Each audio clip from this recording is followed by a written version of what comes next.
Good evening. Welcome back to the module Communication Theory, Learning Outcome 1. In the previous session, we discussed about the joint and conditional PDF.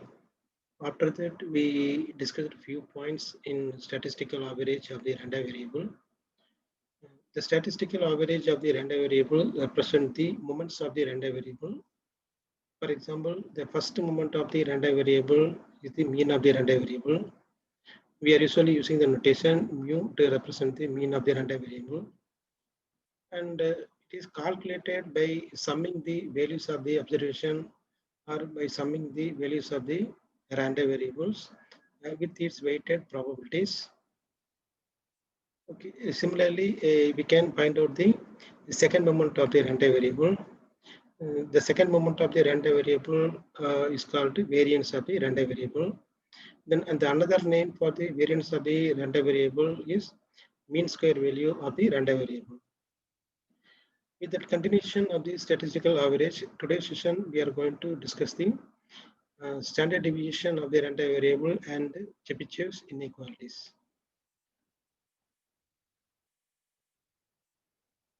The standard deviation of the random variable x is denoted by sigma x.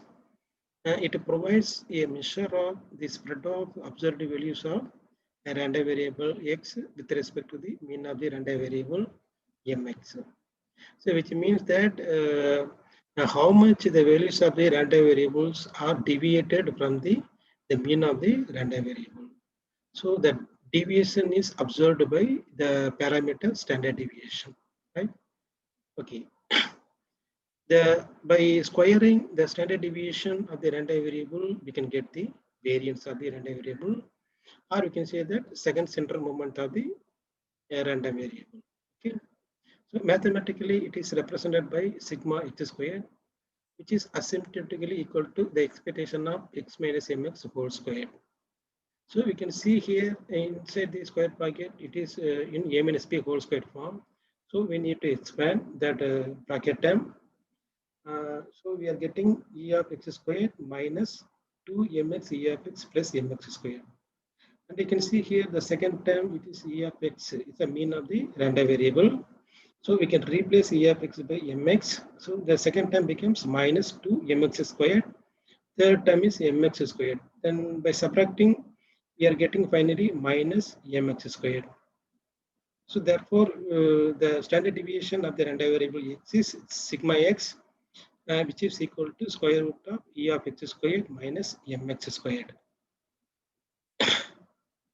So which gives the standard deviation equals the square root of the mean square value minus the mean squared values. So which means the first term e of x squared is the mean square value of the random variable. The second term mx squared is the mean squared value of the random variable. There is a small difference.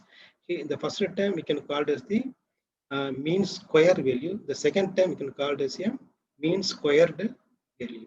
That is the difference. So which will give the standard deviation of the random variable x. So next coming to the topic Chebyshev's inequality. So in order to understand the Chebyshev inequality of the random variable, we can take one event in the random variable.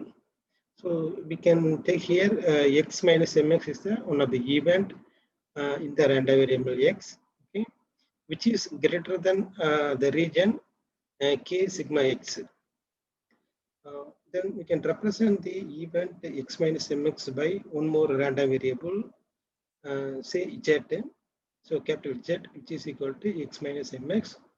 Similarly, we can represent the threshold of the event k sigma x by one more variable a, so which is greater than 0, and where k is the small positive quantity.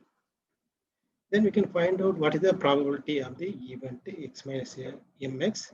Here we are using the modulus to indicate we are going to find out the probability of the event x minus mx, both the negative and positive region. Okay. So the probability of x minus mx greater than or equal to k sigma x, which is less than or equal to 1 by k squared. So this symbol less than or equal to indicate the inequality. Okay. So in order to understand how we are getting the right side 1 by k squared in that Chebyshev inequalities. So this is actually the Chebyshev inequality equation. Okay, so we can see how we are getting the right side 1 by k squared. So first you can find out the variance of the random variable x, z. Okay, means the expectation of z square, which is equal to we can use the formula for variance. So integration minus infinity to plus infinity, the square value of the random variable z squared. Okay, then PDF function p of z dz. Okay, here you can see the integration is varies from minus infinity to plus infinity. We can split into two terms. One is negative region and one is for positive region. Okay, so that we can find out the variance for the negative region and the variance for the positive region. That's why here we are writing e of z square greater than or equal to minus infinity to minus e. It is the negative region of the variance, and then for positive region it is varies from integration a minus epsilon to infinity. This second term shows the variance of the event in the positive region. Okay, and here that epsilon indicate a small positive quantity. So which means we are splitting the total region okay into negative region and positive region. After that, by adding the negative region and the positive region variance, we can get the total variance of the random variable z. And we already mentioned that the event is greater than or equal to k sigma squared. Okay, where k sigma x is denoted by one more variable a. Okay, so if the random variable z squared greater than or equal to a squared means then within this range a to infinity, okay, within this range a to infinity, then the variance will be modified. The expectation of the variance of the random variable e of z squared is greater than or equal to a squared into the variance in the negative region plus in the variance in the positive region, right?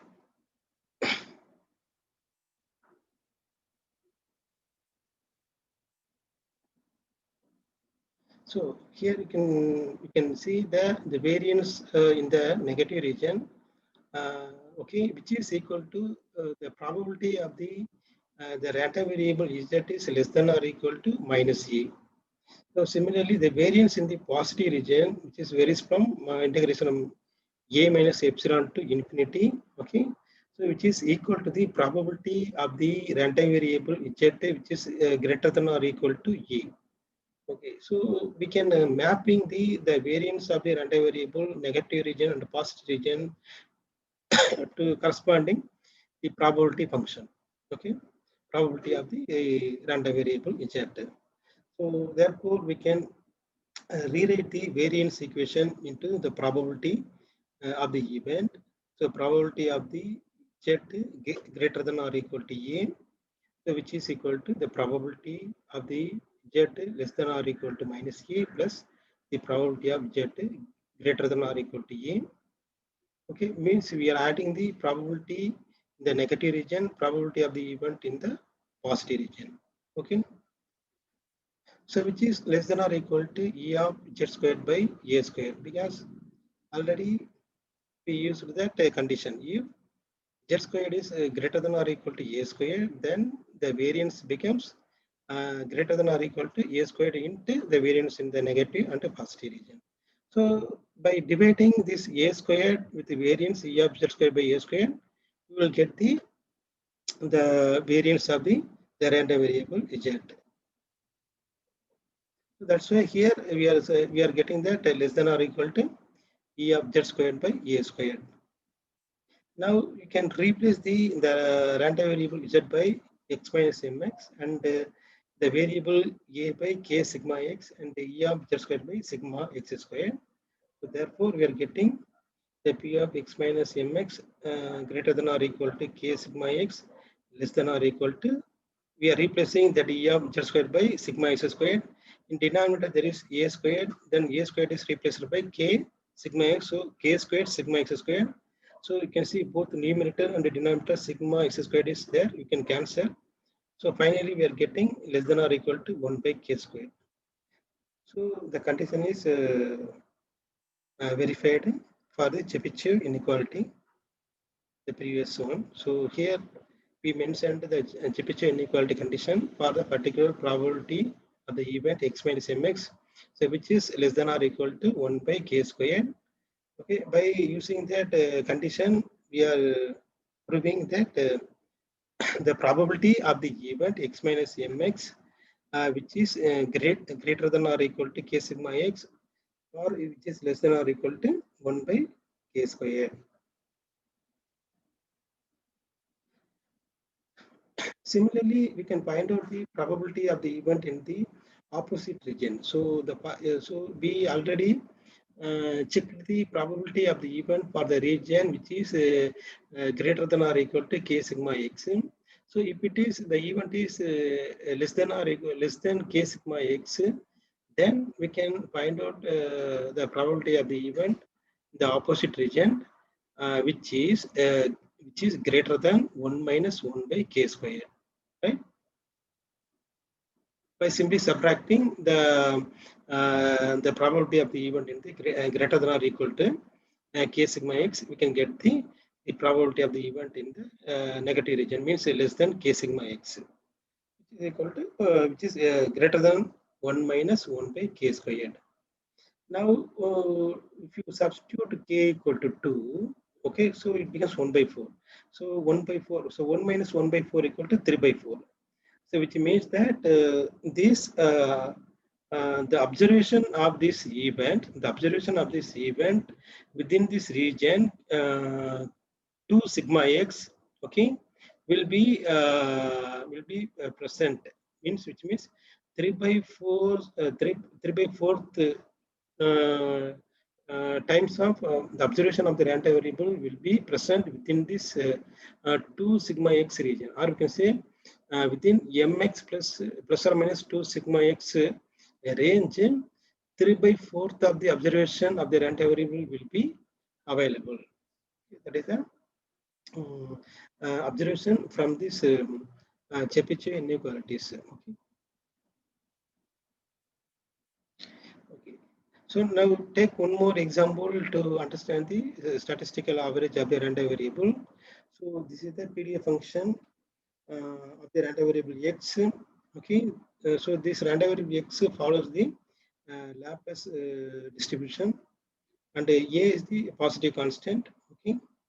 So the PDF function of the random variable is a by 2 e power minus a modulus x. The modulus indicate it is varies from negative to positive region. So for the PDF function, we can find out what is the mean of the random variable x, which follows the Laplace distribution. So mx equal to, again, the formula for mean of the random variable is minus infinity to plus infinity x p of x. That is the PDF function of the random variable. So in our problem, the PDF function of the random variable is a by 2 e power minus a modulus x. So you have to substitute here. So therefore, the mean of the random variable a by x, a by 2 e power minus ax dx. So here we can rewrite this integration into 2 times of 0 to infinity. Okay, then we can apply the finite integral formula, that is 0 to infinity x power n e power minus ax ds equal to n factorial a power minus n minus 1. So using this formula, after integrating, we are getting the mean of that random variable x, which follows the Laplace distribution, which is equal to 1 by a. So with the condition at a tends to infinity, we can say the mean of the random variable equal to 0. Okay. Similarly, we can find out the variance of the random variable. x, which follows the Laplace distribution. That is e of x squared equal to 2 times of 0 to infinity x squared a by 2 e power minus ax dx. Again, we can use this finite integral formula. Finally, we are getting the variance of the random variable, which is equal to 2 by a squared. Then we can find out the standard deviation sigma x, which is equal to square root of e of x square minus mx square. Already we found the variance of the random variable x, which is equal to 2 by a square. You can substitute here, but we assume we got the mean of the random variable is 0, so it becomes 0. By substituting 2 by a square, we are getting standard deviation equal to root 2 by a. Then we can find out the probability. The probability of an observed values of Laplace random variable, which follows the which falls within this region plus or minus 2 sigma x. Okay, so we know what is sigma x. Sigma x we got root 2 by a. We have to substitute here. So therefore, the probability of the event x minus 0, because mean equal to 0, less than 2 root 2 by a. Okay, which means the modulus indicates both negative and positive region. We have to find out the probability of the event x within the region from minus 2 root 2 by a to plus 2 root 2 by a. So that in that integral, the limit is varies from minus 2 root 2 a to plus 2 root 2 a. Then substitute the PDF function of the runtime variable, which follows the Laplace distribution. So a by 2 e power minus ax dx. After integrating, okay, we are getting that minus a e power minus ax by a. A will be cancelled, right? Then by substituting upper limit and lower limit, we are getting finally 1 minus e power minus 2 root 2. Its numerical value equal to 0.94. You can see the 0.94 for the random variable x, which follows the Laplace distribution, which is higher than the 0.75.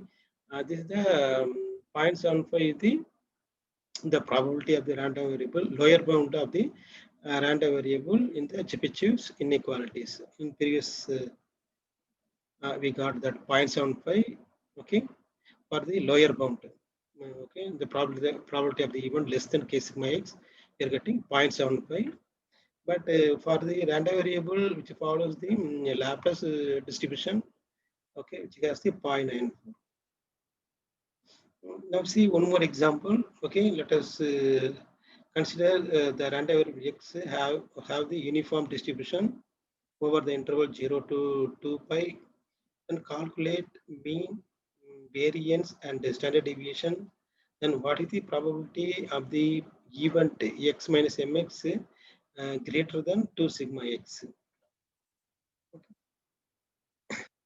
So the first question they are asking, what is mean? So mx equal to 0 to 2 pi x p of x dx. Because of this case, the random variable following the uniform distribution, then the PDF function is 1 by 2 pi. So you can replace 1 by 2 pi, p of x by 1 by 2 pi.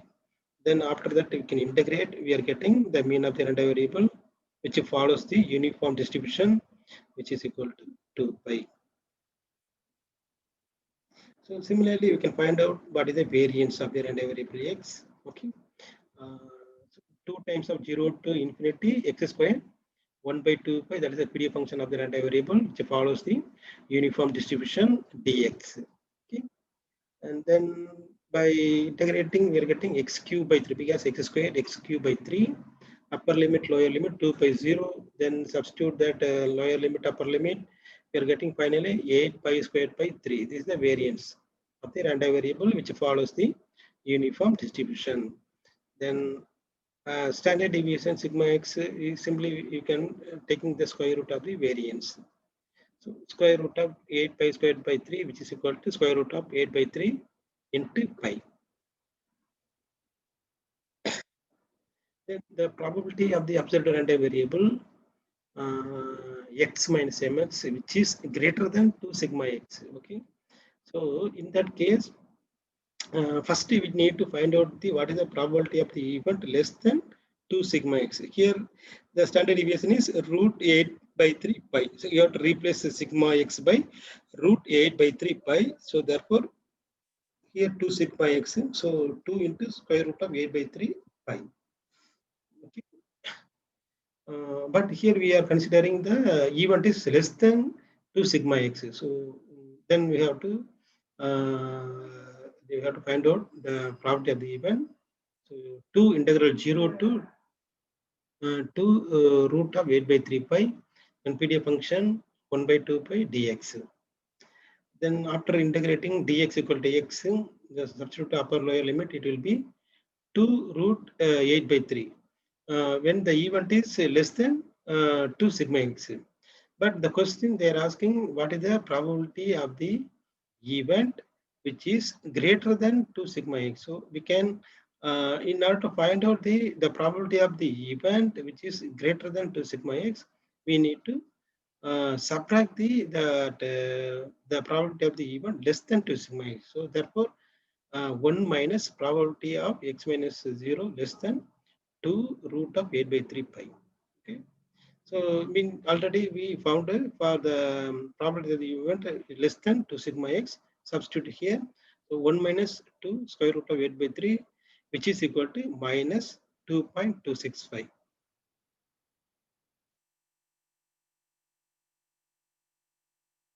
Then multivariate expectation. Now in this case, we consider the function which having 2 or more random variables. Okay, in that case, we can find out the expectation, multivariate expectation, by using that multiple integration over joint PDF functions. Okay, then let us consider the function g of x comma y, which is function of the random variable x and random variable y. Then we can find out what is the expected value of the function g of x comma y. Okay, which is equal to the double integration over the limit varies from minus infinity to plus infinity g of x comma y, then the joint PDF of the random variable x comma y, that is p of x comma y dx dy. Now let us consider the random variable x and y are independent. Then we can rewrite the function g of x comma y equal to the product of g of x and g of y. And the joint PDF function p of x comma y, which is equal to the product of the PDF function of the individual random variable. Okay, so p of x into p of y, provided both random variable x and y are independent.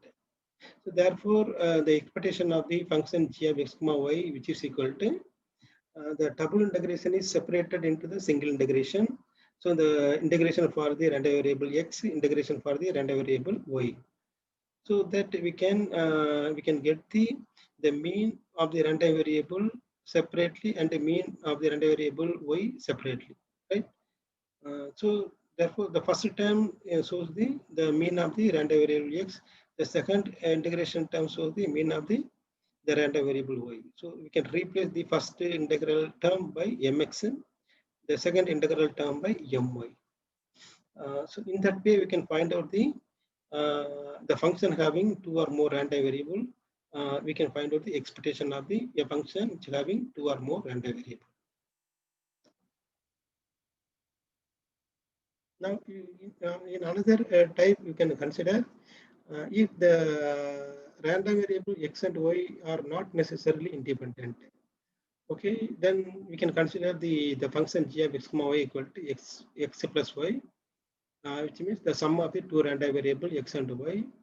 Then if you find out the expectation for that function g of x comma y, which is equal to the variance and the mean of the random variable x plus the mean of the random variable y bar.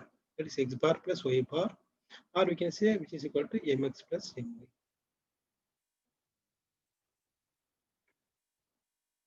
Then which means that the mean of the sum of the random variable is equal to the sum of the mean of the individual random variable. So mx equal to mz equal to mx plus my. Then we can find out the mean square value. Mean square value also called as the variance of the random variable. Okay. So the variance of the random variable is sigma z squared, which is equal to expectation of z squared minus mx plus my whole squared. Because so in this case we are representing the random variable z equal to the sum of random variable x and y. Okay, x plus y. So in that case, the variance of the random variable z equal to the expectation of z squared minus mx plus my whole squared. So this equation we are getting directly from the previous expression for the variance.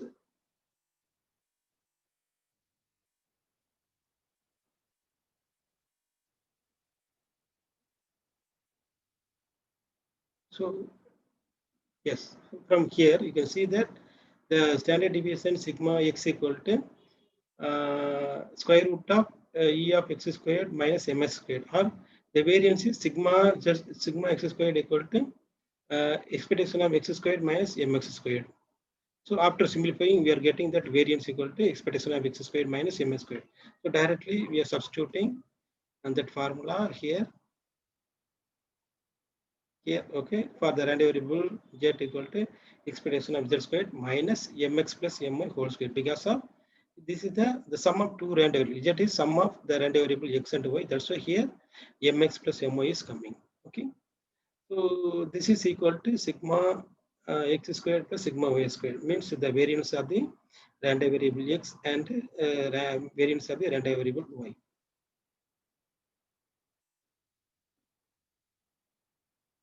Then the last topic in this today's session is sample mean.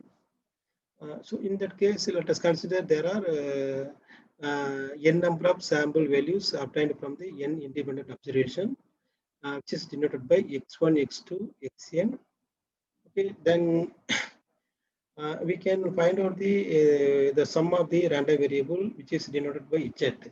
So z equal to x1 plus x2 plus xn. Okay, so that is a new random variable. So the new random variable is the sum of the n random variable. Okay. Then for that random variable, we can find out the sample mean, not mean, sample mean of the random variable, because the x is the sum of the sample values. Okay, sum of the n sample values. Okay, or we can say the sum of the n observations of the random variables. So that we can call it is a sample mean of the random variable. Okay, z, okay, which is equal to mu equal to z by n. We are adding the sample values, all the n sample values, and then divided by the total number of samples. Here the total number of samples is n, capital N. So z by n equal to the sample mean mu. Then the sample variance of the sum of the random variable z is calculated by adding the variance of all the variance.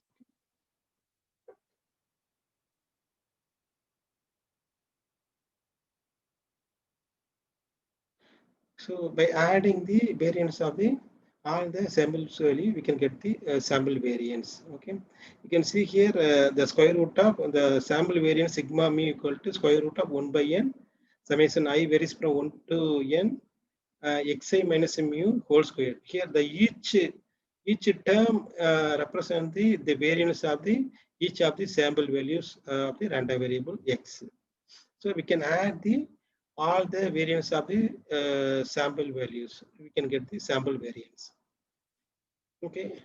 And second thing, because each of these sample values x1, x2 up to xn all are the random variable. Okay, then we can find out the individually what is the mean of the random sample value x1, what is the mean of the sample value x2, which is denoted by x1 bar and x2 bar up to xn bar. Okay, so separately we are finding the mean of the each of the sample value. After that, we are adding all the mean values of the sample means of the sample values, which will be equal to the z bar. Here the z bar is the average of the mean of the sample values x1 to xn. So which is equal to n into mx. So for each each sample value we are calculating the mean. So mx. So there are n number of sample values, so it is equal to n into mx. Therefore, we are getting that the average mean mx or it is equal to mu bar. Here we are using that mu, here we are using mu bar. The difference is this is the average mean of the sample values. Because here each of the sample value mean value will be calculated. But here we are not finding the mean value. That is the difference. Okay. So therefore, the mu bar equal to z bar by n. So it is the average mean of the sample values. Similarly, we can find out the what is the variance of the average variance of the sample values of the random variable x, which is varies from x1 to xn. So which is equal to sigma h squared equal to n times of sigma x squared, because here we need to find out the variance of each of the sample values x1, x2 up to xn. Then we can add the variance of each of the sample values. It will be n times sigma x squared. So from that we can find out the average mean of the sample value, which is sigma x squared equal to sigma z squared by n. So thank you. So in today's session we discussed about the standard deviation of the random variable. Then we discussed about the Chebyshev inequalities. The Chebyshev inequalities is checked by finding the probability of the event in the different region, whether it may be a less than or equal to 2 sigma x, or it may be a greater than or equal to 2 sigma x. Then after that, we discussed about the multivariate expectation, then sample mean of the random variable. Thank you.